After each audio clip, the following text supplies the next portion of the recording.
9 ग्रह में एक ग्रह है राहु। इन 9 ग्रहों में राहु ग्रह जो है ये बड़ा उग्र ग्रह माने जाते हैं, बड़ी क्रूर माने जाते हैं। बट सबके लिए नहीं, कुछ लोगों के लिए अच्छे भी ग्रह हैं ये। कुछ लोगों के फायदे भी पहुंचाते हैं, कुछ लोगों को नुकसान भी पहुंचाते हैं। अब आइए बात करते हैं राहु कहते किसे हैं। राहु उसे कहते हैं जिसका सिर्फ गर्दन से ऊपर का हिस्सा हो, वही राहु है। और गर्दन के नीचे के जो हिस्सा है वो केतु हो जाएगा। राहु की कुछ कहानियां ऐसी है कि राहु देव जब किसी के जीवन में अच्छे फल देने पर आते हैं तो बहुत छप्पड़ फाड़ के देते हैं, लेकिन बिगड़ जाते हैं तो वो हमेशा गुस्सा, टेंशन, प्रॉब्लम, बार बार उग्र बुद्धि बना देते हैं, लड़ाई झगड़ा करवा देते हैं, क्योंकि गर्दन से ऊपर की हिस्सा है ना भैया।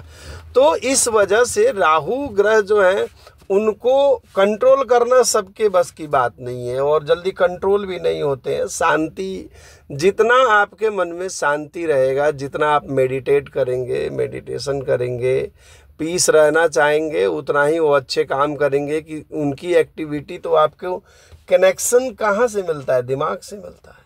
तो दिमाग में ही पूरी उनकी कनेक्शन है, समझे ना। नाक सूंघने की शक्ति राहु देते हैं। कौन देते हैं? राहु, क्योंकि गर्दन से ऊपर किसका हिस्सा है? राहु। सुनने की शक्ति राहु देते हैं, राहु देव से ही हम सुनते हैं। कान का हिस्से के ऊपर पूरा अधिकार राहु का है। आँख देखने का शक्ति, जो हम देखते हैं, जिससे हम दूर दृष्टि लगा लेते हैं और देखते हैं दूर के जगहों को, तो वो भी देखने का काम राहु देव ही करते हैं। उन्हीं का मतलब हिस्सा आता है। गर्दन से ऊपर जितनी चीज़ें हैं, जो भी हमारे दिमाग, ब्रेन, मस्तिष्क, कान, आँख, नाक, सब राहु है। अब राहु देव के भिन्न भिन्न प्रकार के अलग अलग ज्योतिष लोग बात बताए हैं। कोई कुछ रिमेडी बताता है, कोई कुछ रिमेडी बताता है। सबकी रिमेडी सही है, किसकी हम गलत नहीं कर सकते। बट नया नया रिमेडी इन्वेंट हो रहा है, नया नया रिमेडी लोग बता रहे हैं। इसमें एक रिमेडी हम भी आपको शेयर करने जा रहे हैं। ज़रा इसको ध्यान से सुनिएगा और इसको प्रयोग में लाइएगा। हो सकता है कि कुछ चीज़ें जो आपके जीवन में घट रही है, जो आपके जीवन में प्रॉब्लम्स हो रहे हैं, उसमें ये थोड़ा सा प्रभावित साबित होंगे आपके लिए। कैसे? देखिए, आपको एक प्रयोग करना है। प्रयोग क्या है? जब आप रात में सोते हैं तो सोते समय कुछ सामान, कुछ चीज़ें हैं जिसको अपने पास में रखिए। जैसे कि कांच का बाउल, यानी शीशे का एक बड़ा सा कटोरा ले लीजिए और उस कटोरे में कुछ सामग्री रखना है। देखिए, इन सामग्रियों से उनका कनेक्शन है, आपके माइंड का कनेक्शन है। ये इसके अंदर कुछ एनर्जी होती है, कुछ एनर्जेटिक चीज़ होता है जो इनमें काम करेगा। तो अब आप इसमें क्या रखना है? उस कांच के बाउल में आपको रखना है एक कपूर, गोला सा। अगर देखिए, कपूर 2 टाइप का होता है। एक तो जो जलाते हैं वो भी कपूर है, जो हम लोग आरती वारती करते हैं। लेकिन अगर आपको वो कपूर मिल जाए जो बिल्कुल देसी कपूर होती है, जिसका कोई आकार नहीं होता है, जो गोल भी नहीं होता, आप जितना चाहें उतना उसमें से तोड़ सकते हैं, जितना टुकड़ा चाहें उतना टुकड़ा बना सकते हैं। तो वो देसी अगर कपूर मिलता है तो वो बहुत ज़्यादा आपको फ़ायदा करेगा, क्योंकि देसी कपूर में आग लगाने की ज़रूरत नहीं है। आप जहाँ भी किसी कटोरे में, ग्लास में, कहीं भी रख देंगे और धूप में तो बहुत जल्दी उड़ जाता है। ऐसे भी घर के अंदर से भी वो उड़ जाएगा, विलीन हो जाएगा। तो आप क्या करिए, अगर देसी कपूर मिलता है तो बहुत उत्तम है। देसी कपूर का एक टुकड़ा आप उसमें रख दीजिए, उस बाउल में। दूसरा सामान है सेंधा नमक। देखिए, सेंधा नमक आज के समय में पीसा हुआ भी आ रहा है और बड़ा फॉर्म में भी आता है, बड़े टुकड़े में भी आता है। जो बड़ा टुकड़ा अगर मिल जाए तो उस सबसे उत्तम है। बड़ा टुकड़ा का कोशिश करिए कि अगर आप, कई बार देसी बेचने लोग आते हैं, देसी लोग आते हैं बेचने, रिक्शे, टांगे, टायरों वगैरह पे लेके आते हैं, बाहर घुमा घुमा के रेडी वाले बेचते हैं, वो देसी ही होता है। अगर आपको किसी पंसारी के यहाँ अगर आप जाते हैं तो उनसे बोलिए कि जी हमें खाना नहीं है, हमें रेमेडी के तौर पे इसका उपयोग करना है। तो आप उस देसी सेंधा नमक को आप लीजिए और देसी सेंधा नमक, उसको एक टुकड़ा थोड़ा सा बड़ा सा हो, उस टुकड़े को उस कांच के बाउल में रख दीजिए। अगला चीज़ है अभी हमने कपूर के बारे में बता दिया और आपको बता दिया देसी सेंधा नमक के बारे में। तीसरा चीज़ है लौंग। लौंग जो होता है, लौंग बहुत कारगर इसमें होता है। लौंग इसीलिए कारगर है कि लौंग में एक शक्ति होती है, जो शक्ति आपको इसमें कार्य करेगी।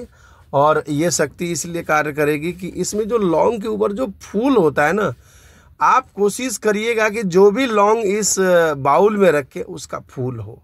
देखिए, फूल से उसके अंदर शक्ति आती है। वो एक प्रकार का एंटीना है, एक प्रकार का टावर है जो उस एनर्जी को खींचता है और एनर्जी को खींच के आपके मतलब शरीर में कहीं भी नज़दीक में आप उससे वो हैं तो आपको उसका एक एनर्जी देता है।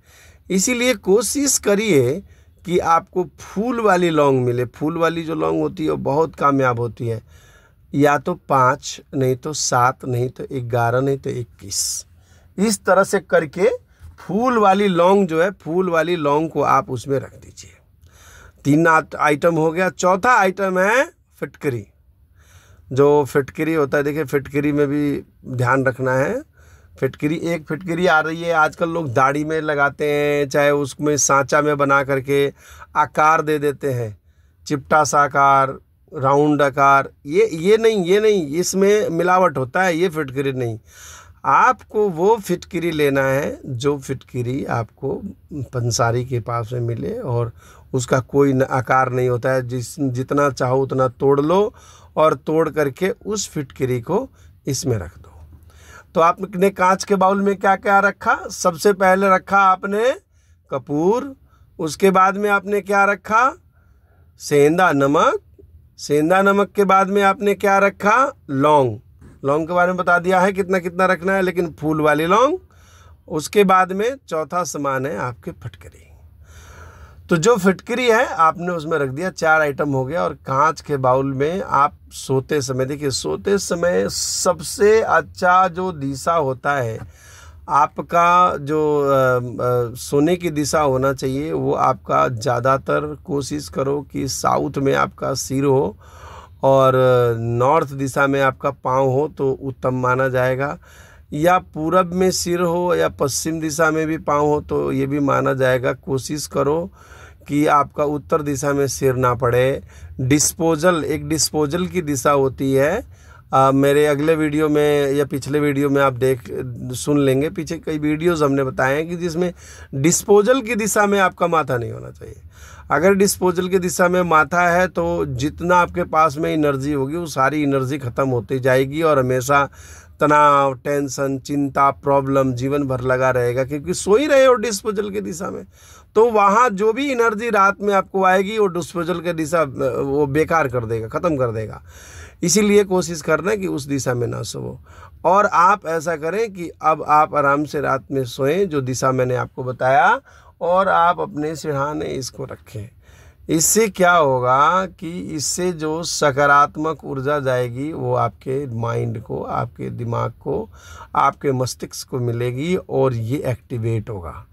तो राहु यहाँ थोड़ा शांत होते हैं और शांत होने से जब इंसान का बुद्धि अच्छा होने लगता है, चलने लगता है, तो चाहे किस भी कारोबार में हो, किस भी बिजनेस में हो, किस भी काम में हो, उसको फ़ायदा होने लगती है।